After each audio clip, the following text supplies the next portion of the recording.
ബൈബിളിലെ അതിമനോഹരമായ ചില വാക്യങ്ങൾ നിങ്ങളെ പരിചയപ്പെടുത്തട്ടെ.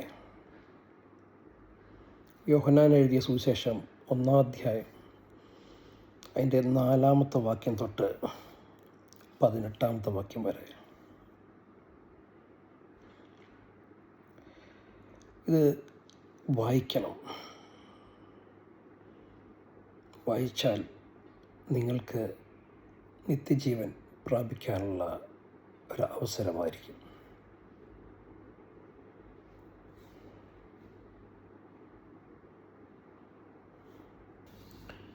മറ്റൊരു വാക്യം പരിചയപ്പെടുത്താം.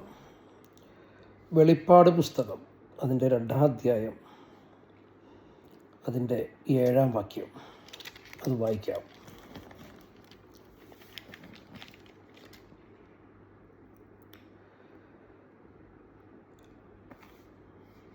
ആത്മസഭകളോട് പറയുന്നത് എന്തെന്ന് ചെവിയുള്ളവൻ കേൾക്കട്ടെ. ജയിക്കുന്നവന് ഞാൻ ദൈവത്തിൻ്റെ പറുദീസയിലുള്ള ജീവവൃക്ഷത്തിൻ്റെ ഫലം തിന്നുവാൻ കൊടുക്കും. അർത്ഥഗംഭീരമായ അഗാധമായ ചിന്തകളെ ഉണർത്തുന്ന, ഒറ്റയടിക്ക് നമുക്ക് മനസ്സിലാക്കാൻ കഴിയാത്ത മനോഹരമായ ഒരു പ്രതിവാദമാണ് ഇവിടെ കൊടുത്തിരിക്കുന്നത്. ദൈവത്തിൻ്റെ നേരിട്ടുള്ള സന്ദേശമാണ്. ഇത് സഭകൾക്കായിട്ടുള്ള ദൈവദൂതൻ എഴുതുന്ന, അല്ലെങ്കിൽ സഭകളുടെ ായിട്ടുള്ള ദൂതായിട്ട് നമുക്ക് കാണുവാനായിട്ട് കഴിയും. പക്ഷേ കേവലം സഭകൾ എന്ന് പറഞ്ഞാൽ പ്രാചീന കാലത്തുണ്ടായിരുന്ന സഭകളെ മാത്രമല്ല ഇത് ഉദ്ദേശിക്കുന്നത്. ഇപ്പോൾ ദൈവവിശ്വാസത്തിലുള്ള വിശ്വാസ സമൂഹത്തിൽ നിലനിൽക്കുന്ന എല്ലാ സഭകൾക്കും എല്ലാ വ്യക്തികൾക്കും ഉള്ള മെസ്സേജ് തന്നെയാണ് ഈ കൊടുത്തിരിക്കുന്നത്. ഇതിൻ്റെ ഒരു ഇമ്പോർട്ടൻസ് നമുക്ക് കാണുവാനായിട്ട് കഴിയുന്നത് ദൈവത്തിൻ്റെ 2-ാം വരവിനെക്കുറിച്ചാണ്, തൻ്റെ വീണ്ടെടുപ്പിനെക്കുറിച്ചാണ്, താൻ മനുഷ്യനോട് ചെയ്തിരിക്കുന്ന കമ്മിറ്റ്മെൻറ്റ് അല്ലെങ്കിൽ അവന് കൊടുത്തിരിക്കുന്ന വാഗ്ദത്തം നിറവേറ്റുന്നതിനെ സംബന്ധിച്ചാണ്. ഇതുമായിട്ട് നാം കൂട്ടി വായിക്കുമ്പോൾ ലൂക്കോസിൻ്റെ 23-ാം അധ്യായം 43-44 വാക്യം കൂടി നാം വായിക്കണം. അതിമനോഹരമായ ഒരു പ്രതിപാദമാണ് അവിടെ കാണുവാനായിട്ട് കഴിയുന്നത്. ഇന്ന് ഈ ലോക മനുഷ്യർ രക്ഷയ്ക്ക് വേണ്ടി ലോകം പാപമോക്ഷത്തിനായിട്ട് പലതരത്തിലുള്ള പ്രതിക്രിയകൾ ചെയ്യുന്ന കാലഘട്ടത്തിലാണ് നാം ജീവിക്കുന്നത്. ചിലർ, നമ്മുടെ മലയാളികളായിട്ടുള്ള ആളുകൾക്ക് മനസ്സിലാക്കാൻ പറഞ്ഞാൽ, ചിലർ ശബരിമലയിൽ പോകുന്നു, മറ്റു ചിലർ അമ്പലങ്ങളിൽ പോകുന്നു, പള്ളികളിൽ പോകുന്നു, മോസ്കിൽ പോകുന്നു, അലയുകയാണ്. ഹൃദയം തകർന്ന വേദനിക്കുന്ന ആ രക്ഷിതാവിൻ്റെ, ആ ദൈവത്തിൻ്റെ സന്നിധിയിൽ ചെന്ന് അലയുകയാണ്. അല്ലെങ്കിൽ എന്താ പറയുക, നമ്മൾ അട്ടഹസിക്കുകയാണ് രക്ഷയ്ക്ക് വേണ്ടിയിട്ട്. വളരെ ശോചനീയമായ അവസ്ഥയാണ്. കാരണം മനുഷ്യന് വേണ്ടി ദൈവം ഒരുക്കിയിരിക്കുന്ന മനോഹരമായ രക്ഷ മനുഷ്യർ കാണുന്നില്ല. ദൈവപുത്രൻ താൻ തന്നെ ഈ ലോകത്തിലേക്ക് വന്ന് മനുഷ്യനെ വേണ്ടി യാഗമായി അവൻ സർവ്വ യാഗങ്ങളും അർപ്പിച്ചു കഴിഞ്ഞു എന്നുള്ളതാണ് വസ്തുത. എന്നിട്ടും നാം അലയുകയാണ്, തിരയുകയാണ് ദൈവത്തെ. ഇവിടെയാണ് ദൈവത്തെ നമുക്ക് കണ്ടെത്താൻ കഴിയുക. ഏത് അമ്പലത്തിലാണ്, ഏത് പള്ളിയിലാണ്, ഏത് മോസ്കിലാണ്? നാം രാജ്യങ്ങൾ കീഴടക്കി കടന്നു പോവുകയാണ്. പക്ഷേ നമുക്ക് സമാധാനം വരുന്നില്ല, നമ്മളിൽ സമാധാനം നിറയുന്നില്ല. പക്ഷേ നിങ്ങൾ ബൈബിളിലേക്കൊന്ന് തിരിച്ചു വരാൻ കഴിയുമെങ്കിൽ ഒന്ന് വരണം. ഈ വെളിപ്പാട് പുസ്തകത്തിലേക്ക് നിങ്ങളൊന്ന് നോക്കണം. ഇതിൻ്റെ 2-ാം അധ്യായം 7-ാം വാക്യം ഇങ്ങനെ ഒന്നുകൂടി വായിക്കുകയാണ്. ആത്മാവ് സഭകളോട് പറയുന്നത് എന്തെന്ന് ചെവിയുള്ളവൻ കേൾക്കട്ടെ. ജയിക്കുന്നവന് ഞാൻ ദൈവത്തിൻ്റെ പർദീസയിലുള്ള ജീവൻ്റെ വൃക്ഷത്തിൻ്റെ ഫലം തിന്നുവാൻ കൊടുക്കും. ഈ ജീവൻ്റെ വൃക്ഷത്തിൻ്റെ ഫലം ഉൽപ്പത്തിയിൽ നമുക്ക് നിഷേധിക്കപ്പെട്ടതാണ് മനുഷ്യന്. അവിടെ ദൈവം ആ ഫലം തിന്നാതെ ആണ് മനുഷ്യനെ ഏദൻ തോട്ടത്തിൽ നിന്ന് പുറത്താക്കി കളയുന്നത്. കർത്താവായ യേശുക്രിസ്തു ക്രൂശിൽ കിടക്കുമ്പോൾ 2 കള്ളന്മാരുടെ നടുവിലാണ് കിടന്നത് എന്ന് നമുക്ക് ലൂക്കോസിൻ്റെ ലേഖനത്തിൽ സുവിശേഷത്തിൽ നമുക്ക് കാണുവാനായിട്ട് കഴിയും. ഞാൻ പറഞ്ഞ 23-ാം അധ്യായം 42-43 വാക്യങ്ങൾ നാം പരിശോധിക്കുമ്പോൾ അവിടെ ഒരു കള്ളൻ മറ്റൊരു കള്ളനെ ശാസിക്കുന്നത് കാണാം. കാരണം അവൻ കർത്താവിനെ പരിഹസിക്കുകയും ആക്ഷേപിക്കുകയും ചെയ്യുകയാണ്. അപ്പോൾ അവൻ പറയുന്നത്, നാമോ ന്യായമായിട്ട് ചെയ്ത ശിക്ഷ വാങ്ങുന്നു, ഇവനോ ഒരു തെറ്റും ചെയ്യാത്തവൻ. അതിനുശേഷം കള്ളൻ കർത്താവായ യേശുവിൻ്റെ മുഖത്തേക്ക് തിരിഞ്ഞിട്ട് പറയുന്ന ഒരു കാര്യമുണ്ട്. നീ രാജ്യത്വം പ്രാപിച്ചു വരുമ്പോൾ അതിൻ്റെ അർത്ഥം നീ രാജാവായി മടങ്ങി വരുമ്പോൾ എന്നെയും ഓർത്തുകൊള്ളണമേ. അപ്പോൾ അവിടെ അതുവരെ ശബ്ദിക്കാതിരുന്ന, ഒന്നിനും മറുപടി കൊടുക്കാതിരുന്ന, വേദനയിൽ പൊളഞ്ഞിരുന്ന കർത്താവായ യേശുക്രിസ്തുവിൻ്റെ വായ്ക്ക് ചലിക്കാതിരിക്കാൻ കഴിഞ്ഞില്ല. അവൻ തൻ്റെ വായിലൂടെ പറഞ്ഞു, ഇന്ന് നീ എൻ്റെ കൂടെ പറുദീസയിലിരിക്കും. ആ കള്ളൻ ഒരു പാപക്രിയയും ചെയ്തില്ല. ആ കള്ളൻ ദൈവത്തെ ദൈവമായിട്ട് അംഗീകരിച്ചു. അതിന് അവന് കൊടുത്തത് ജീവൻ്റെ ഫലമിരിക്കുന്ന സ്ഥലത്ത് എന്നോടുകൂടെ നീ ഇരിക്കുമെന്ന് പറയുന്ന കർത്താവായ യേശുക്രിസ്തുവിനെയാണ് കാണാൻ കഴിഞ്ഞത്. അവൻ അമ്പലങ്ങൾ കയറിയില്ല, പള്ളികൾ കയറിയില്ല, മോസ്കുകൾ കയറിയില്ല, ആളുകൾക്ക് നന്മ പ്രവൃത്തി ചെയ്തില്ല. അവൻ ഒരു പൈസയും ഒരു ഭണ്ഡാരത്തിലും ഇട്ടില്ല. അവൻ്റെ ഹൃദയത്തിൽ വന്ന ആ വിശ്വാസം, ഇവൻ എൻ്റെ രാജാവാണ്, ഇവൻ്റെ രക്ഷകനാണ്, ഇവൻ്റെ വീണ്ടെടുപ്പുകാരനാണ് എന്ന ആ ബോധ്യം ആ നിമിഷത്തിൽ അവിടെ അതിൻ്റെ റിഫ്ലക്ഷൻ കാണാൻ നമുക്ക് കഴിഞ്ഞു. എന്താണ് കർത്താവായ യേശുക്രിസ്തുവിൽ നിന്ന് നാം കേൾക്കുന്നത്? ഇന്ന് നീ എൻ്റെ കൂടെ പറുദീസയിലിരിക്കും. ഇത്രയും മനോഹരമായ ഒരു രക്ഷയുടെ അനുഭവം നമുക്ക് എവിടെയാണ് കാണുവാൻ കഴിയുന്നത്? ഏദൻ തോട്ടത്തിൽ നഷ്ടപ്പെട്ട രക്ഷ, ഏദൻ തോട്ടത്തിൽ നഷ്ടപ്പെട്ട ആ ജീവവൃക്ഷത്തിൻ്റെ ഫലം, ആ ജീവവൃക്ഷം ആരാണ്? ആ ജീവവൃക്ഷം എന്താണ്? അത് കർത്താവായ യേശുക്രിസ്തുവിലേക്കാണ് ചൂണ്ടുന്നത്. എന്താണ് പാരഡൈസ് എന്ന് പറഞ്ഞാൽ? നീ ഇന്ന് എൻ്റെ കൂടെ പറുദീസ എന്ന് പറഞ്ഞാൽ പാരഡൈസ്. എന്താണ് പാരഡൈസ്? പാരഡൈസ് എന്ന് അർത്ഥമാക്കുന്നത് ദൈവം അധിവസിക്കുന്ന സ്ഥലം. വിച്ച് മീൻസ് നമ്മളെ കർത്താവ്, ഒരു മനുഷ്യൻ ദൈവവിശ്വാസിയായ കർത്താവായ യേശുക്രിസ്തുവിനെ സ്വീകരിച്ചിട്ടുള്ള ഒരു മനുഷ്യൻ മരിച്ചു കഴിഞ്ഞാൽ അവൻ കടന്നു ചെല്ലുന്ന സ്ഥലം പറുദീസയാണ്.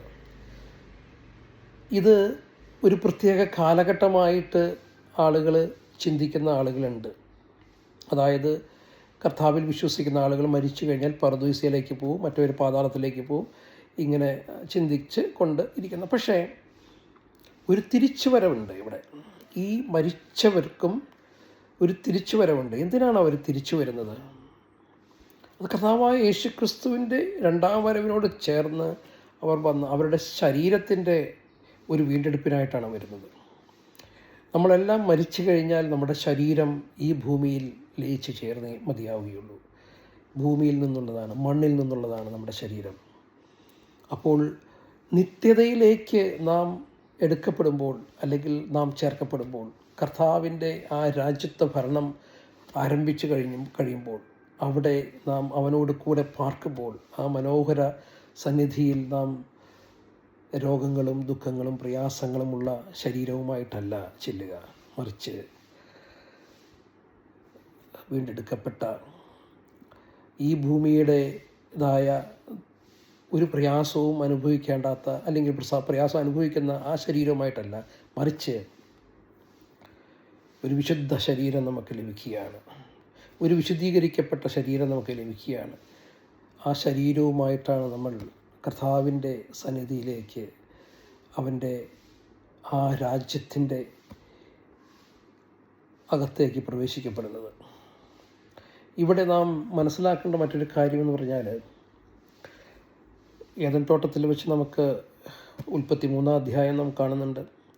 അവിടെ നിഷേധിക്കപ്പെട്ട രക്ഷ, അല്ലെങ്കിൽ ജീവവർഷത്തിൻ്റെ ഫലം, കർത്താവായ യേശു ക്രിസ്തു ആയിട്ട് വീണ്ടും ഈ 2000 വർഷങ്ങൾക്ക് മുമ്പ് അവൻ ഈ ഭൂലോകത്തേക്ക് മറിയയുടെ പുത്രനായി ജനിച്ചു വരുന്നു നാം കാണുന്നു.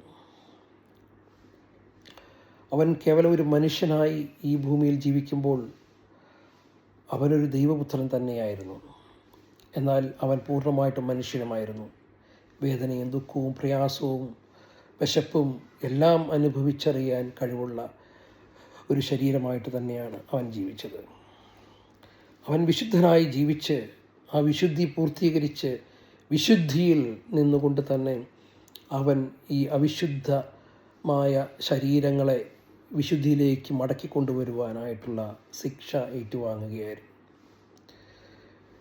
വലിയ ആന്തരികമായിട്ട് ചിന്തിക്കേണ്ട, അല്ലെങ്കിൽ ഒത്തിരി ഡീപ്പായിട്ട് പോവേണ്ട തോട്ടുകളാണ് ഇവിടെ നമുക്ക് കാണുവാനായിട്ട് കഴിയുന്നത്. പക്ഷേ നമ്മളുടെ നിരന്തരമുള്ള വായനയിൽ നിന്ന്, നിരന്തരമുള്ള ധ്യാനത്തിൽ നിന്ന് നമുക്ക് കർത്താവ് വളരെ കൃത്യമായിട്ട് വെളിപ്പെടുത്തി തരും ഈ വിഷയങ്ങളെല്ലാം.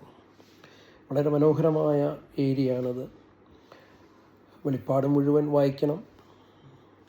വായിച്ചാൽ നിങ്ങൾക്കത് എങ്ങനെയാണ് അത് ഇതാവുക എന്ന് പറയാൻ പറ്റില്ല. ഭയങ്കര മനോഹരമായ ഒരു ദൃശ്യ ആവിഷ്കാരം തന്നെയാണ് ഇവിടെ കൊടുത്തിരിക്കുന്നത്.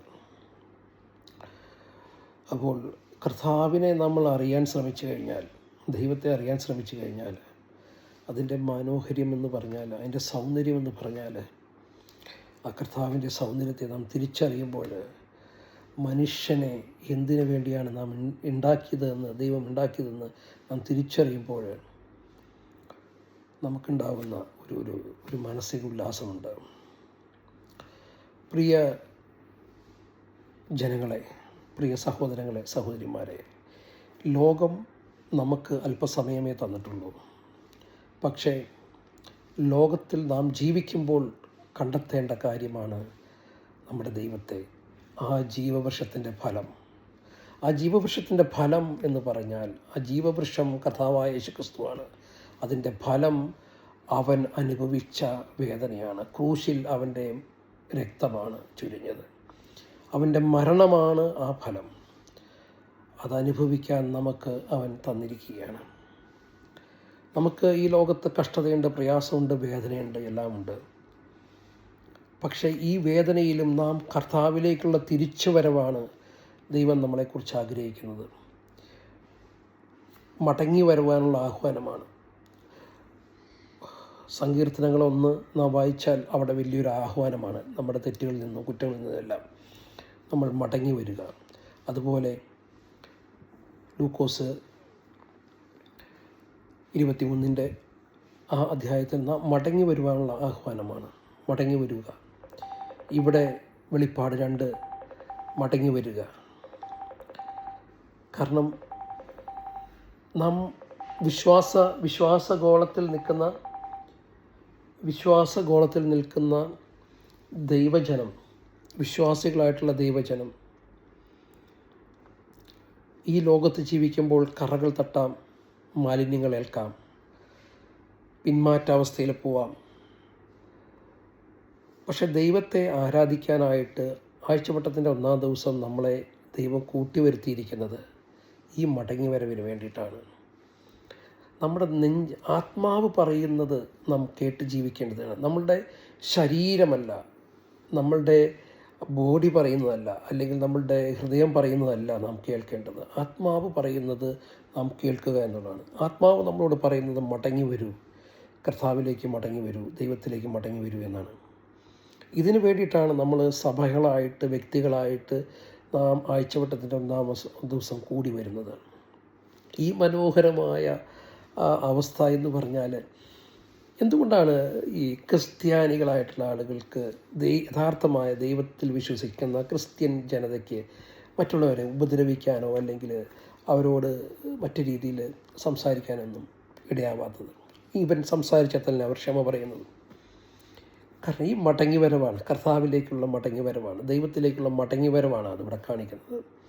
മടങ്ങിവരവ് എന്ന് പറയുന്നുണ്ടെങ്കിൽ റീസ്റ്റോറേഷനാണ് സംഭവിക്കുന്നത്. റീസ്റ്റോറേഷൻ സംഭവിക്കുന്നത് മടങ്ങി വരുന്നത് ആക്ച്വലി നമ്മളല്ല, മടങ്ങി വരുന്നത് ദൈവം നമ്മളിലേക്കാണ്.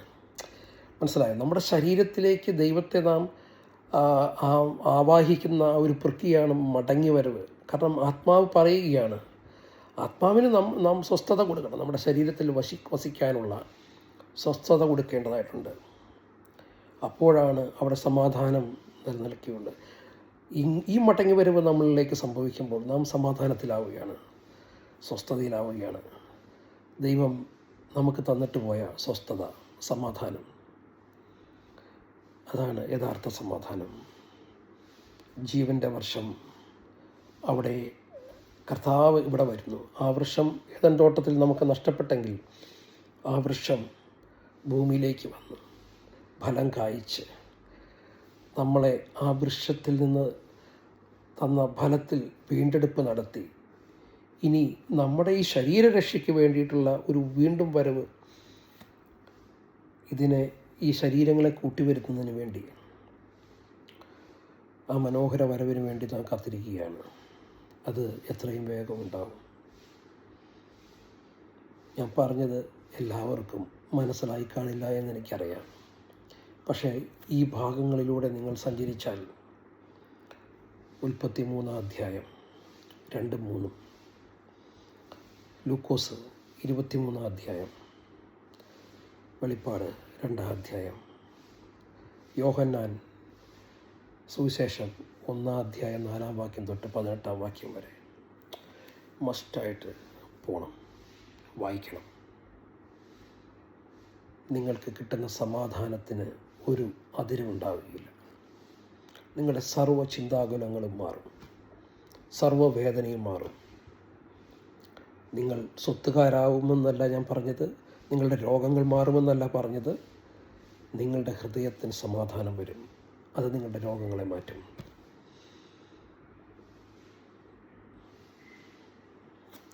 ദൈവം അനുഗ്രഹിക്കട്ടെ.